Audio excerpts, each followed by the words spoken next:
서울에 있는 한 고등학교, 정장을 갖춰 입은 금발머리의 외국인 여성들이 학교로 들어가려 하고 있습니다. 무언가를 검사하러 온 듯 손에 엄청난 양의 문서 뭉치와 펜을 들고 있는 외국인 여성들은 열리지 않는 학교 정문에 언짢은 표정을 짓고 있는데요. 그런데 그때 한 한국인 학생이 운동장에서 달려오더니 외국인 여성들에게 신용카드를 주며 한마디를 건넵니다. 학생의 말을 들은 외국인 여성들은 무슨 짓이냐며 화를 내더니 이내 학생이 건넨 신용카드를 자세히 살펴보고는 당황해서 어쩔 줄 모르는데요. 과연 한국의 고등학교를 방문한 외국인 여성들은 무슨 일을 겪은 것일까요? 안녕하세요. 저는 미국의 프린스턴 고등학교에서 학교 운영 담당위원으로 근무하고 있는 베티라고 합니다. 처음 프린스턴 고등학교에 취직했을 때에는 언어를 가르치는 언어 선생님이었으나 이내 저는 학생들의 피드백을 수용하고 학교를 발전시키는 능력을 인정받아 학교 운영 담당위원으로 직책이 변경되었는데요.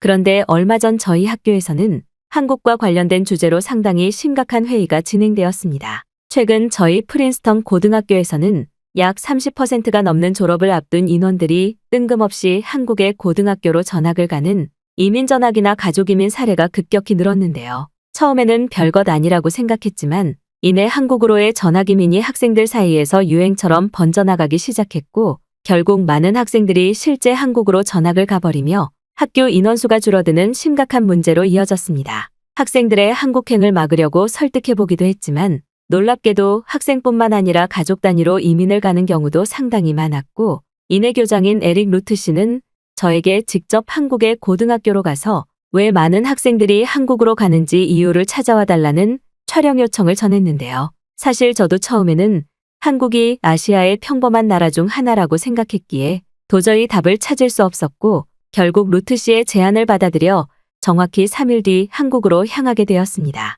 그런데 신기하게도 한국의 공항에 도착하자마자 저는 눈앞에 펼쳐진 상황들에 상당한 충격을 받게 되었는데요. 보통 미국에서의 경우 가족들이 공항에 도착하면 위험한 상황을 방지하기 위해 아이들의 손을 잡고 있거나 아버지가 아이를 안고 있는 것이 일반적인데 신기하게도 한국은 아이들이 자유롭게 공항을 뛰어다니며 놀고 있었기 때문입니다. 별것 아니라고 생각할 수 있으나 미국에서 이런 상황이었다면 곧바로 공항 안내방송으로 아이들을 케어하라는 긴급방송이 나왔을 텐데 놀랍게도 한국은 이러한 아이들을 신경 쓰기는커녕 부모들도 그저 멀리 떨어진 카페에서 편하게 커피를 마시고 있더군요. 실제로 미국의 공항에서는 저녁 시간에 관광객과 관련된 범죄가 자주 발생하기에 공항 전체 구역에 경찰이 배치되어 있고 심지어는 비상 상황을 대비해 응급인력까지 공항을 돌아다니며 삼엄한 분위기가 조성되어서 공항 이용 자체가 불편한데 한국은 이러한 위험은 전혀 없는 매우 안전한 나라인 듯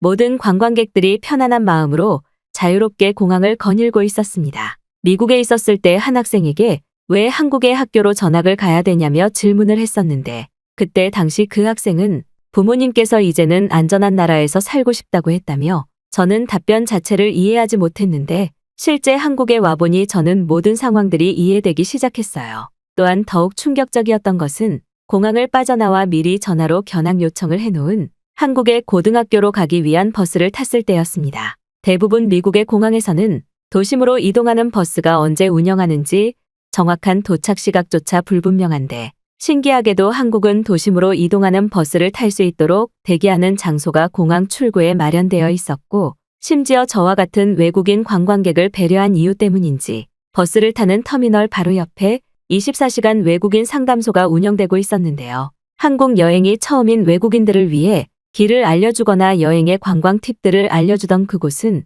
너무나 놀랍게도 휴대용 와이파이까지 무료로 대여해주고 있었습니다. 지금은 미국도 어느 정도 통신망이 깔려 있기는 하지만 와이파이 인프라에 있어서는 사실상 속도가 너무 느려서 쓸 수 없는 지경인데 신기하게도 외국인 상담소에서 나눠준 휴대용 와이파이는 엄청난 속도를 보여주고 있었고 또한 무료로 이용할 수 있다는 사실은 한국과 미국의 인프라 수준 차이가 이렇게 심하게 났었나라는 생각마저 들게 했어요. 심지어 외국인 상담소의 한국인 직원분은 휴대용 와이파이를 사용하다가 반납을 하고 싶다면 굳이 공항으로 오지 않고 서울에 있는 지하철역에 와이파이 기기 반납소가 마련되어 있으니 그곳에 넣으면 된다며 더욱 믿을 수 없는 설명을 해주시더군요. 상식적으로 생각해봐도 미국이었다면 휴대용 와이파이를 받아서 그냥 훔쳐가는 것이 일반적인 상식일 텐데 한국인 직원분은 이러한 걱정은 전혀 되지 않는 듯 그저 근처 지하철에 반납하면 된다는 간단한 설명만 말했습니다. 저는 믿을 수 없는 상황에 혹시 휴대용 와이파이를 훔쳐가는 사람들이 많지는 않냐며 질문을 건넸는데 한국인 직원분은 그런 경우는 거의 0%에 가깝다며 대부분은 기간 내에 와이파이 포켓이 전부 돌아오고 있다는 대수롭지 않은 반응을 보이더군요. 한국에 도착한 지 1시간도 되지 않았던 상태였는데 저는 미국과 너무나 비교되는 한국의 안전한 도시 인프라와 시민의식에 큰 충격을 계속받고 말았고 만약 한국에서 살아간다면 이렇게나 안전한 곳에서 살 수 있다는 생각에 저까지 한국행 이민으로 마음이 흔들렸습니다. 그 후 한국인 직원분이 건넨 휴대폰 문자 메시지의 길 안내 서비스까지 받은 저는 너무나 편하게 서울로 향하는 버스에 올라탈 수 있었습니다. 그런데 버스에 올라타려던 그때 저는 눈을 의심할 수밖에 없었는데요. 한국 버스의 내부는 제가 생각한 미국의 일반적인 버스와 달리 마치 비행기 비즈니스 좌석처럼 좌석이 상당히 크고 비싸 보였고 심지어는 자리마다 천장 에어컨과 전자동 커튼까지 설치되어 있었기 때문입니다. 저는 2,000원이라는 매우 저렴한 금액으로 버스의 표를 샀었기에 뭔가 잘못됐다고 생각했고 황급히 뒤를 돌아 버스에서 내리려고 했어요. 그런데 그때 기사분께서 저의 표를 가져가시더니 탑승한 버스가 맞는데 갑자기 왜 내리냐며 말이 안 되는 질문을 하셨는데요. 저는 너무 놀라서 휴대폰 번역기를 이용해 2,000원으로 버스표를 샀는데 이렇게 좋은 버스는 아니지 않냐면서 티켓 창구 직원의 착오가 있었던 것 같다고 했고 혼란스러운 상황에 식은땀까지 흘렀습니다. 그런데 한국인 버스 기사분께서는 갑자기 호탕한 웃음소리를 내시더니 탑승한 버스가 맞으니 안심하고 좌석으로 이동하라는 말과 함께 버스에 와이파이까지 무료로 제공되고 있으니 와이파이로 휴대폰을 이용해보라는 충격적인 말을 하시더군요. 실제로 제가 탔던 버스의 내부에는 너무나 편해 보이는 가죽 시트 좌석뿐만 아니라 버스 좌석 밑에 전기를 꽂을 수 있는 충전기까지 설치되어 있었고 심지어는 버스 바로 앞에 비즈니스 좌석 비행기처럼 영화나 TV를 볼 수 있는 화면이 설치되어 있었습니다. 이러한 리무진급 버스가 2,000원이라니 저는 도저히 믿을 수 없는 상황에 주위를 둘러보았지만 실제로 많은 한국인분들이 이러한 버스가 익숙한 듯 편안한 자세를 취해 버스의 테이블을 펴고 콘센트에 노트북을 충전하며 업무를 하고 있더군요. 버스에서 노트북이나 휴대폰에 충전이 가능하다는 사실이 저는 정말 큰 충격이었고 곧바로 사진을 찍어 저희 학교 교장이었던 루트 씨에게 한국의 평범한 버스가 말이 안 되는 기술 수준을 가지고 있다는 메시지를 전송했습니다. 루트 씨도 제가 보내준 사진을 확인하더니 많은 학생과 학생들의 부모님께서 한국으로 이민을 간 이유를 알 것 같다면서 버스에서마저 큰 기술 차이가 나는 한국과 미국의 차이에 놀라는 반응을 보였고 심지어 돈을 내지 않고 버스 내부에서 와이파이와 전기를 사용할 수 있다는 사실에 그게 정말 사실이냐며 소리까지 지르시더군요. 보통 미국에서는 아무리 비싼 버스더라도 버스 통로에 쓰레기가 굴러다니는 것은 물론 한국의 버스처럼 에어컨이 있는 경우도 거의 없을 뿐더러 언제 하차할지 누를 수 있는 벨이 없어서 육성으로 크게 목소리를 내거나 버스 기사의 좌석과 연결되어 있는 고무줄을 손으로 튕겨야만 버스에서 내릴 수 있는 너무나 구시대적인 시스템이 일반적인데 놀랍게도 제가 탑승한 한국의 버스는 편하게 좌석 바로 옆에 벨을 누르면 그 다음 역에서 하차를 할 수 있는 편한 시스템이 당연한 듯 제공되고 있었죠. 미국에서처럼 한심스럽게 옆에 있는 고무줄을 튕겨서 내리고 싶다는 불편한 의사를 표현하는 과정을 거칠 필요 없이 그저 벨을 누르면 버스의 문이 열린다는 사실은 정말 미국에서의 상식을 초월한 충격이었습니다. 하지만 역시나 한국인들은 이러한 편리한 삶이 너무나 당연한 듯 아무도 놀라는 사람이 없었고 모든 승객들 중 오직 저만이 버스 이곳저곳을 신기한 눈으로 구경하며 사진을 찍고 있었죠.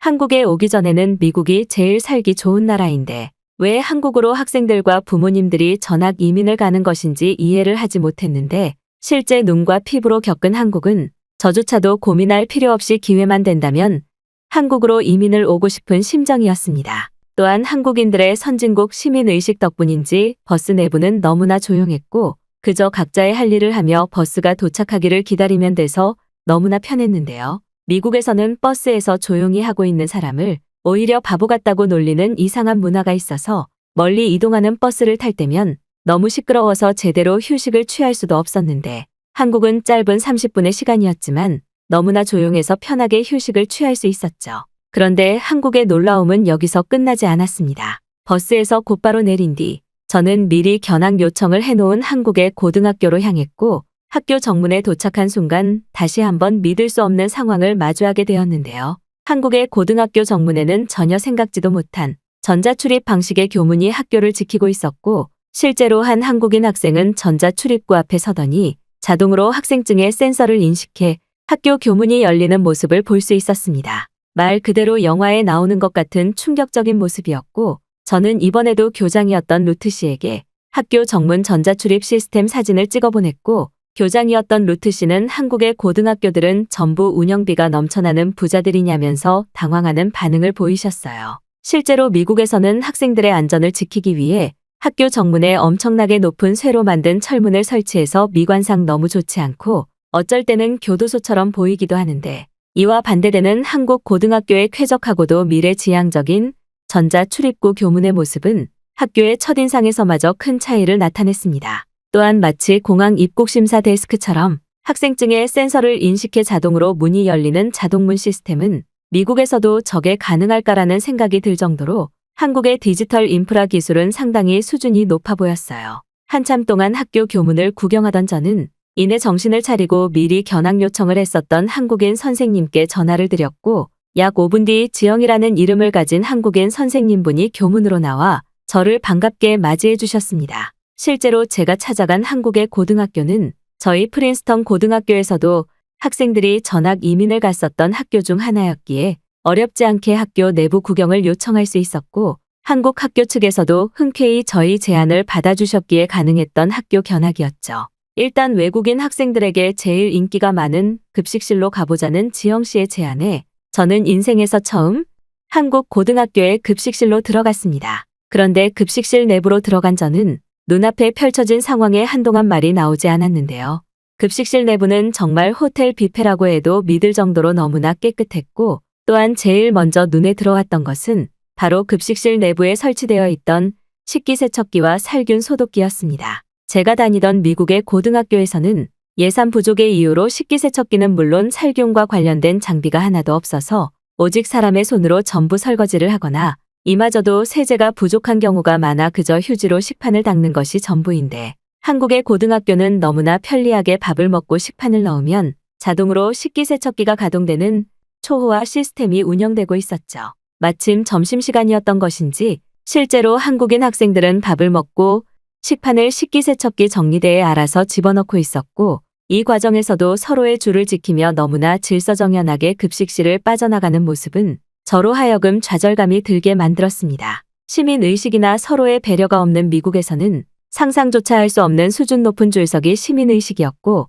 저는 성인들이 아닌 학생들마저 이러한 높은 시민의식을 실천하고 있는 모습에 한국이라는 나라에 존경심이 생겼어요. 또한 두 번째로 놀랐던 것은 바로 한국 고등학교 급식의 높은 퀄리티였습니다. 일반적으로 미국의 고등학교에서는 예산 부족으로 이러한 급식실이 없는 경우도 많아서 대부분의 학생들이 직접 마트에서 빵을 사오거나 굽는 상황이 대부분인데 한국의 급식은 한눈에 보아도 다채로운 색깔의 신선한 음식들이 한 번에 제공되고 있었고 심지어 비싼 고기 반찬마저 자율배식으로 먹을 수 있게 시스템이 마련되어 있더군요. 영양학적으로도 구성을 미리 생각하는 것인지 급식실 한쪽에서는 영양사 가운을 입고 있는 한국인 직원분이 급식 반찬들을 하나하나 체크하고 있었고 저는 너무 놀라서 학교를 안내해주던 지영 씨에게 한국의 급식은 원래 이렇게 수준이 높냐는 질문을 건넸습니다.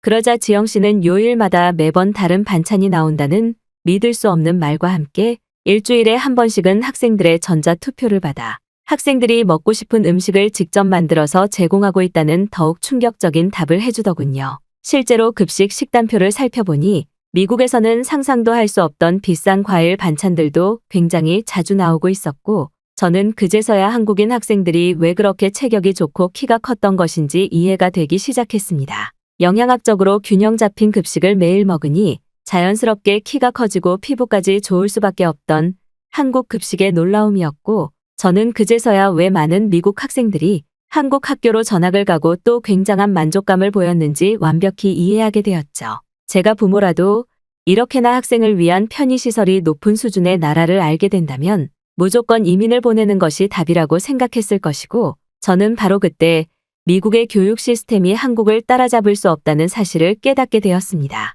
안전하고 좋은 교육 환경으로 자식을 보내는 것은 부모들의 당연한 생각이었고, 이 과정에서 수준이 떨어지는 미국의 교육 시스템은 자연스럽게 후발주자로 밀리는 것이 당연했기 때문입니다.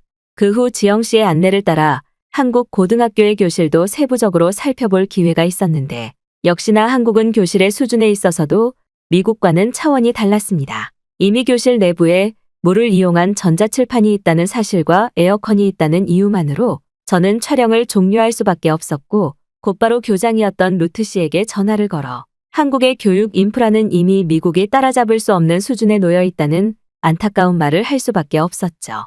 한국에서 일주일 동안 지내며 한국의 수준 높은 교육 인프라와 안전한 도시 장면들을 촬영해 미국으로 돌아온 저는 지금 미국의 고등학교에서 제가 찍어온 영상들을 통해 한국을 어떻게 따라가야 되는지 매주 회의를 진행하고 있습니다. 한국의 평범하고도 놀라운 일상을 확인한 다른 선생님들도 지금은 한국으로 여행을 가는 날만을 기다리고 있기에 저는 다소 씁쓸한 마음으로 오늘도 수준 높은 최고 선진국 한국에서 태어난 사람들을 부러워만 하고 있습니다.